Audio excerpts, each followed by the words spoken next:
Do not prioritize the blessing over the blesser or the gift over the gifter. You see, a lot of times in life, y'all, we want certain things to take place or maybe get out of certain circumstances. We're really focused on that more than God, who is the one who's doing that, right? So we're focused too much on the blessings and the outcome rather than the one who controls it, right?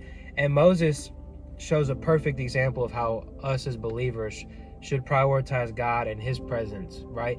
Because a lot of times we'll say, God, I want you to bless my plans, but ignore his plans, right? And I'm guilty of this, maybe you're guilty of this, but either way, we all struggle at times with prioritizing the blessing over the blesser. And it's illustrated perfectly here how we should carry ourselves as believers in Exodus 33, verse 15. And he said unto him, if thy presence go not with me, carry us not up hence. You see, the Israelites were going through the desert. They had gotten out of Egypt, and God has carried them this way with the pillar of cloud, and they marched through the Red Sea. God's presence has always been with them.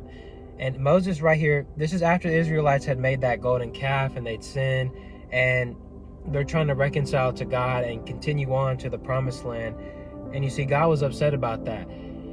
And Moses is the leader of these people, instructing them. And he's talking to God, having a personal conversation with him, saying, look, if you don't go with us, I don't want to go. He's not even caring about the promised land that was promised. He's more worried about having God go with him.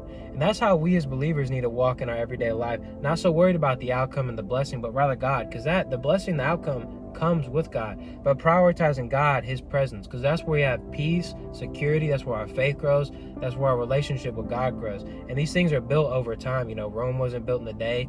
You don't go to the gym for a single day and then get an incredible physique. No, it's repetition, it's consistency.